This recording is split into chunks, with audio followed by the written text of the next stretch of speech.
આજરોજ શિવરાત્રિના મહાપર્વ નિમિત્તે વડોદરાના તમામ નગરજનોને ખૂબ ખૂબ શુભેચ્છા પાઠવું છું કે આ શિવરાત્રિનો પર્વ મહાદેવ સૌના જીવનની અંદર સુખમય, શાંતિમય અને સમૃદ્ધિમય બનાવે તેવી શુભકામના પાઠવું છું। ત્યારે અમારા વિસ્તારની અંદર આવેલા ગોત્રી વિસ્તારના જે યુવાનોના માધ્યમથી છેલ્લા ઘણા સમયથી જે અમારું જય બોલે સેવા ચેરિટેબલ ટ્રસ્ટના માધ્યમથી જે છેલ્લા કેટલાય વર્ષોથી બરફનું શિવલિંગ બનાવીને લોકોને દર્શન કરવા માટે અહીંયા આકર્ષિત કરતા હોય છે, એવી જ રીતે આજના દિવસે તેમનો એક અલગ પહેલ કે જે શિવરાત્રિના દિવસે તમામ યુવાનો જો કે પ્રસાદી વિતરણ કરતા હોય કે અલગ અલગ જગ્યાએ ભોગ ધરાવતા હોય, પણ આ યુવાનોના માધ્યમથી બ્લડ ડોનેશનનો કેમ્પ રાખવામાં આવ્યો છે અને એ બ્લડ જે જરૂરિયાતમંદ લોકો સુધી નિઃશુલ્ક પહોંચે તેવું તેમનું જે આયોજન કરવામાં આવ્યું છે એ બદલ જય બોલે સેવા ટ્રસ્ટ ચેરિટેબલ ટ્રસ્ટને હું ખૂબ ખૂબ શુભેચ્છા પાઠવું છું। સાથે એમના ટ્રસ્ટના એવા આગેવાન એવા ધર્મેશભાઈ અને તેમની સમગ્ર ટીમને હું આજના દિવસે ખૂબ ખૂબ શુભેચ્છા પાઠવું છું।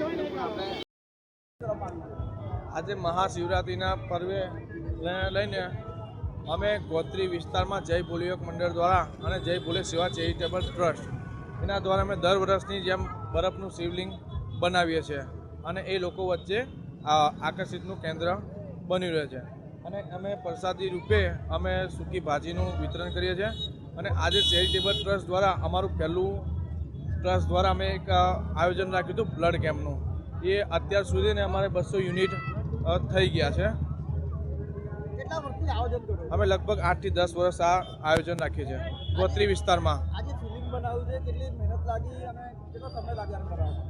દર વર્ષે અમારે આ જે બરફની શિવલિંગ બનાવીએ છીએ એમાં 5 લાદી જાય છે, એક ઘનશ્યામભાઈ માળી અને એક કાંતિભાઈ કરીને છે, એ બંને જણ થઈને સવારે 5 વાગ્યાથી લગભગ બનાવે છે અને 4 થી 5 કલાકનો ટાઈમ અંદર જાય છે શિવલિંગમાં બનાવવામાં।